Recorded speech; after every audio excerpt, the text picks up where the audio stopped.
While Carlos Alcaraz and Jannik were locked in a cozy two-man duel for the future of tennis, a 145-mile-per-hour thunderbolt just struck the North American hard courts and shattered the peace. Ben Shelton didn't just walk into Montreal and defend a Masters title like Rafael Nadal before him. He stood in front of a microphone, threw direct shade at the Big Two, and declared that anyone resting on their laurels was about to get left in the dirt. For a decade, American tennis played polite, taking respectability losses to legends while waiting their turn. But Shelton doesn't care about seeding logic, tour hierarchy, or media decorum. He is a lefty nuclear weapon built for night matches under the lights of Arthur Ashe. And as physical fatigue finally fractures the top two seeds, the Hunter has officially declared open season on the throne. The Canadian Open is rarely a place for comfortable narratives. It sits right at the onset of the North American summer swing, a brutal transition point where the humidity turns the hard courts into sticky heat traps, and the balls bounce high enough to punish anyone lacking absolute explosive power. To win Montreal once is a display of peak physical conditioning and violent execution. To defend it is something entirely different. Defending a Masters 1000 crown on hard courts requires a psychological indifference to pressure, a willingness to carry a target on your back through 5 consecutive rounds of high-velocity punishment. Before this summer, you had to look back to Rafael Nadal in 2019 to find a man capable of standing on Canadian soil and refusing to let go of the trophy. Nadal did it with suffocating topspin and an iron will that ground opponents into dust. Ben Shelton did it by turning the court into a launchpad. Standing across the net in the final was Brandon Nakashima, a player who represents the antithesis of Shelton's chaotic energy. Nakashima is clinical, disciplined, and steady, a human metronome designed to absorb pace, minimize unforced errors, and outthink aggressive opponents. In theory, it was the classic setup for an upset, the hyper-precise counterpuncher against the wild, heavy-hitting lefty. But from the first point, Shelton dismantled the tactical calculus of the match. There was no feeling-out process, no conservative baseline probing. Shelton stepped up to the baseline and unleashed a barrage of serves that pushed 145 miles per hour, hitting precise spots with heavy kick that bounced clear over Nakashima's shoulders. When the ball came back, Shelton didn't engage in extended polite rallies. He stepped into the court, loading up on his forehand, hitting inside-out winners that painted the lines and left Nakashima stranded mid-court. The crowd audio in Montreal was a constant swelling roar, elevated by heavy bass drops over the stadium speakers during every changeover, matching the kinetic violence on the court. Shelton fed off every decibel. Every time Nakashima managed to carve out a breakpoint, Shelton responded not with caution, but with sheer unfiltered velocity. A second serve ace down the tee at 122 miles per hour. A leaping forehand drive that hit the baseline before Nakashima could even cross over. It was an absolute flex of raw physical dominance. When the final point landed out and the match was sealed, Shelton didn't just smile. He pounded his chest, looked into the camera, and pointed to the ground. By defending his crown in Montreal, Shelton didn't just pick up another 1,000 ATP points. He officially established his territory. The North American summer hardcourt swing is no longer a neutral swing where the European elite arrive to collect warm-up victories before Flushing Meadows. It has become Shelton's fortress. He thrives on the faster courts, the humid night air, and the raucous, unapologetic North American crowds that treat tennis matches like prize fights. For years, the narrative surrounding American men's tennis was defined by solid, hardworking players who peaked in the top 20, but lacked the lethal weaponry to dictate play against the elite. Shelton has flipped that script entirely. He possesses the single most destructive weapon on the ATP Tour, and in Montreal, he proved that his title run the previous year was not a lucky flash in the pan. He had backed it up, joined elite historic company, and sent a clear message to locker rooms across the globe. The hard-court summer runs through him. Most champions step off the court and fall back on standard media-trained script. Praise the opponent, thank the ball kids, and offer generic sanitized quotes about taking it one match at a time. Ben Shelton threw that script straight into the trash. Fresh off dismantling the field without dropping a single set, he stepped into the press room with a trophy on the table and fired a warning shot straight at the top of the tour hierarchy. Rest on your laurels, he declared, and get left in the dust. It wasn't an offhand comment or a momentary slip of emotional adrenaline. It was a calculated, unfiltered declaration aimed directly at Jannik and Carlos Alcaraz, the two men currently monopolizing the Grand Slam silverware and holding court over the rest of the world. Shelton was deliberately sending a shockwave through the locker room, making it clear that he was not content simply sitting in the top 10, collecting solid quarterfinals, and playing the role of a contented outsider. He was putting the world number 1 and number 2 on notice that the hunt had officially begun. To truly understand why this moment sent such shockwaves across the tennis landscape, you have to look back at the psychological blueprint of American men's tennis over the past 2 decades. For a generation following the golden era of Sampras and Agassi, American players carried a quiet, almost submissive deference to the Big Three. Players like John Isner, Sam Querrey, and Marty Fish were brilliant professionals, but when they stepped on court against Roger Federer, Rafael Nadal, or Novak Djokovic, they played like men trying to earn respect rather than rob a bank. They accepted the natural order of things. Even the generation that followed, talented, hard-working players who fought their way into the top 10, often approached match days against the top seeds with defensive tactics and cautious praise in post-match pressers. American tennis had lost its edge. It had exchanged raw, aggressive arrogance for polite respectability. Shelton represents a complete, unapologetic break from that passive tradition. He doesn't bow to reputations. He doesn't care about head-to-head records. And he certainly doesn't view Alcaraz or Sinner as untouchable gods. Shelton's swagger is rooted in a fundamental, old-school American athletic mentality. If you want the crown, you don't ask for permission.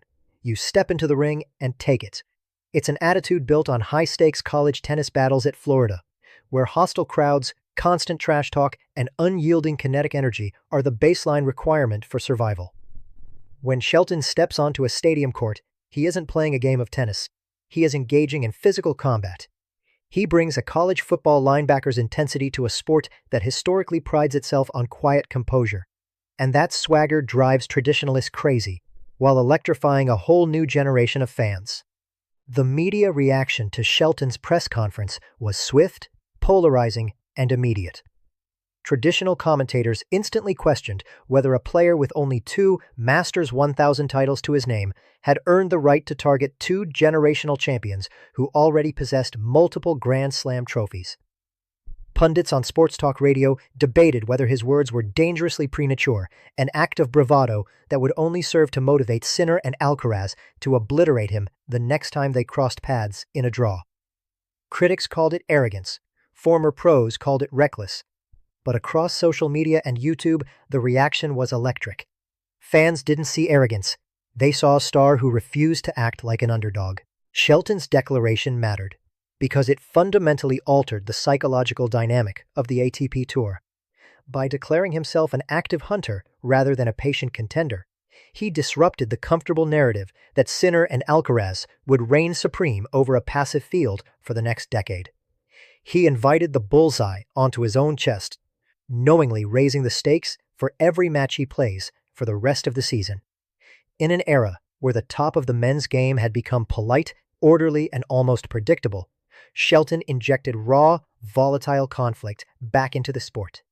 He proved that he doesn't just want to win matches, he wants to break the hierarchy. The high-wire act of professional tennis is that momentum on the ATP Tour is as fragile as it is explosive. Less than 48 hours after standing under the confetti in Montreal with his second consecutive Canadian Open trophy in hand, Ben Shelton walked onto the hard courts in Cincinnati and collided headfirst with one of the most brutal, recurring realities in modern tennis, the Canadian Open winner's curse. It is an obscure, punishing piece of tour folklore that has claimed almost every champion before him. Winning Montreal or Toronto requires 5 or 6 days of unrelenting, max-effort physical exertion, surviving late-night scheduling, high humidity, and emotional highs. The quick turnaround to Ohio gives a champion 0 time to decompress, leaving them physically drained, mentally spent, and facing a hungry opponent who has spent days adapting to the faster, slicker courts of Cincinnati. Shelton took the court against a sharp, fearless qualifier in Jaime Faria, and before he could establish his rhythm, he was knocked out in straight sets. Just like that, the 9-match winning streak was snapped, providing a stark reminder that in the modern game, the line between invincible dominance and sudden vulnerability is razor thin. This rapid swing from high to low is not a flaw in Shelton's potential. It is the natural byproduct of his high-risk, high-reward tactical identity. Shelton plays tennis on the absolute edge of human tolerance. He is a high-variance cannon, a player whose style relies on immense physical output, supreme timing, and high-margin aggression. At his peak, his game is practically unplayable. His serve is a genuine nuclear weapon, a left-handed bomb capable of touching 145 miles per hour with a kick that explodes off the hard court and drives right-handed opponents out into the side stands. When he combines that serve with his signature leaping forehand drive, he compresses the court, eliminating the opposition's reaction time and turning baseline exchanges into short, brutal shootouts. However, when a player's entire tactical structure is built on low-margin power, any physical fatigue or tiny drop in timing leads to immediate volatile errors. If Shelton's serve percentage dips by even 5%, or if his feet are a fraction of a second late to set up his inside-out forehand, the winners that painted the lines in Montreal turn into unforced errors landing deep in the alleyways. He does not possess the defensive, rhythm-building style of a Daniil Medvedev or the relentless counterpunching of a Novak Djokovic, both of whom can grind out victories on days when their timing is completely off. Shelton lives by the sword and dies by the sword, refusing to alter his ultra-aggressive DNA even when his body is running on empty.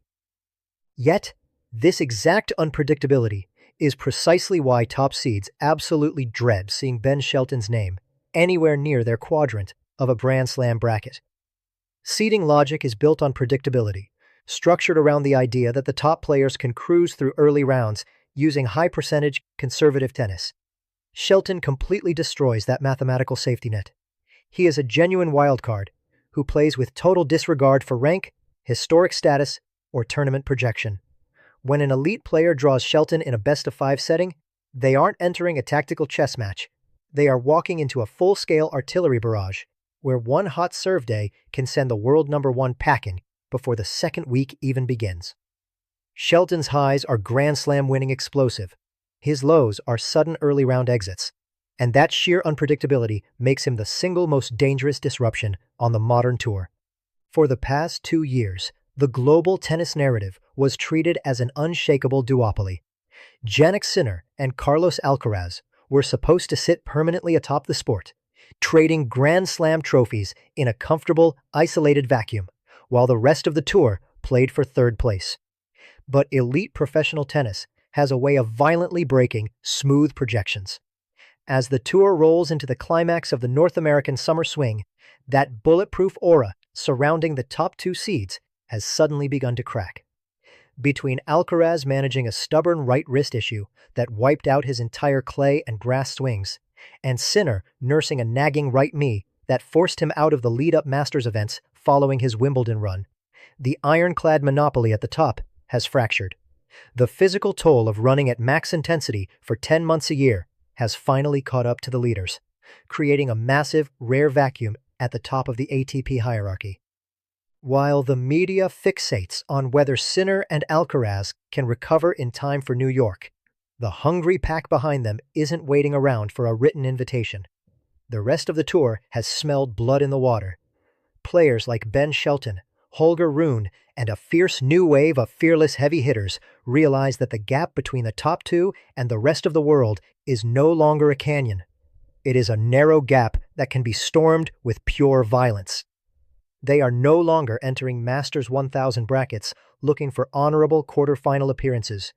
They are leveraging the absence and compromise match play of the top seeds to snatch thousands of precious ATP points, alter their world rankings, and radically reshape the seeding dynamics of major tournaments. The psychological wall that once made Sinner and Alcaraz feel invincible has officially collapsed. Among this emerging pack of hunters, Ben Shelton presents the single most acute, stylistically terrifying threat to the world's elite. The tactical math of tennis is heavily dictated by angles and spin, and Shelton possesses a unique, weaponized left-handed toolkit that creates immediate geometric night terrors for top seeds. Consider his matchup profile against Carlos Alcaraz. Alcaraz has dominated the tour in part due to his extraordinary baseline court coverage and a deep, aggressive return position that allows him to chop down conventional right-handed serves. But against Shelton, on a fast, skidding North American hard court, that deep position becomes an immediate trap. Shelton's southpaw serve shoots out wide to the ad court with an absurd amount of heavy, left-handed slice. When hit at 135 miles per hour, the ball doesn't just bounce. It hooks sharply away from the receiver, dragging a player standing 6 to 8 feet behind the baseline almost entirely out of the stadium camera frame just to make contact. By forcing Alcaraz to defend from way out in the side alley, Shelton immediately opens up 90% of the open court on his very first shot. One heavy inside-out forehand drive into the opposite corner leaves even the fastest runner on earth chasing shadows. It is a raw, mechanical matchup nightmare that neutralizes defensive speed with sheer, unreturnable geometry. Furthermore, Shelton's lefty serve down the tee on the deuce side jams right-handed returners directly in the hip, denying them the clean, extended arm leverage needed to block the ball deep into the court. Against an opponent who relies on early take-back rhythm like Sinner, that sudden, physical crowding of the body breaks down timing within 2 sets. Shelton doesn't need to out-rally the elite over 20 shot exchanges. He uses his left-handed angles to turn rallies into 3-shot execution squads. As the physical health of the top 2 fluctuates, Shelton's tactical advantages are no longer theoretical. He has built a playbook designed specifically to tear down the world's best. And as the tour converges on Flushing Meadows, the hunt is no longer an ambition. It is an impending tactical collision. Now, the entire tennis world turns its eyes toward Queens, where Arthur Ashe Stadium sits waiting like a modern coliseum for the ultimate hard-court showdown. New York does not care about ATP points, quiet, polite applause, or carefully managed narratives. Arthur Ashe feeds off pure, unadulterated electric energy, and no player in the modern game feeds off that stadium's kinetic pulse quite like Ben Shelton. When the floodlights switch on and 24,000 screaming fans transform the night session into a pressure cooker, Shelton isn't just playing a tennis match. He is putting on an arena show. The heavy New York night air allows his massive left-handed serve to cut through the humidity like a buzzsaw, while the rowdy home court crowd transforms every single forehand winner into a localized earthquake. Flushing Meadows is built for showmen, and Shelton enters the final Grand Slam of the season with the home crowd squarely behind his back. Yet, as the lights blind and the beat drops over the stadium sound system, the ultimate sporting question hangs in the humid air. Can Ben Shelton actually back up his nuclear words when the highest stakes in tennis are on the line? It is one thing to call out the world's best in a press room after winning a Masters 1000 in Montreal. It is an entirely different enterprise to step across the net from Carlos Alcaraz or Jannik Sinner in a grueling best-of-5-set Grand Slam battlefield. Major tournaments are designed to expose hyper-aggressive wildcards over 3 brutal hours. Sinner's machine-like consistency and Alcaraz's magical counterpunching are built to absorb early violent broadsides, weather the storm, and force aggressive opponents into making the final, fatal unforced error when the tension peaks in a 4th-set tiebreak. If Shelton's Cincinnati collapse proved anything, it's that talk means nothing if the execution falters under pressure.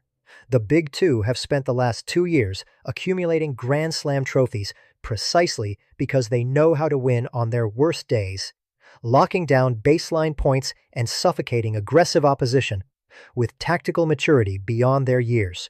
If Shelton comes out spraying unforced errors or letting his emotion override his tactical discipline, Sinner and Alcaraz will gladly step up to the baseline and remind the world exactly why they hold the silverware, reducing his bold press conference claims to little more than internet highlight bait.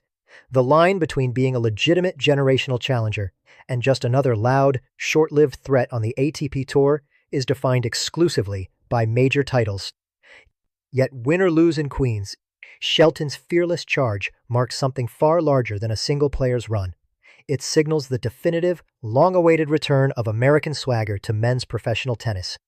For over 20 years, the sport lacked a dynamic American voice, willing to throw punches, ignore political decorum, and actively hunt down global icons without fear or deference. Shelton has reintroduced raw athletic theater, high-stakes conflict, and unapologetic swagger back into the baseline exchanges. The hunt is no longer a distant theoretical idea discussed by media pundits. It is happening right now under the brightest lights in sports. And as Ben Shelton steps onto the blue hardcourts of Arthur Ashe Stadium, one thing is absolute: men's tennis will never be quiet again.